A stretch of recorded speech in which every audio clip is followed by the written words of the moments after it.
Mana onajonim hozir bozordan keldi. Menga nimadir olibdi ekan, qaraying. Vaqtli bilan kichini olibdi. Ay onajonim ey.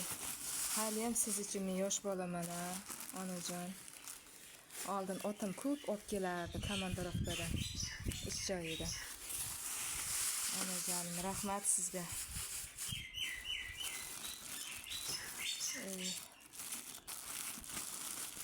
Baribir bola necha yoshda bo'lsa-bo'lsin, onalar uchun baribir kichkinamiz. Rahmat onajonim. Ko'nglimga qaraganingiz uchun. Nasib Xudo xohlasa, hajlarga jo'nataman. Xudo xohlasa, shu kunlarda yetkazsin onajonimga. Alloh chaqirsin haj safarlariga.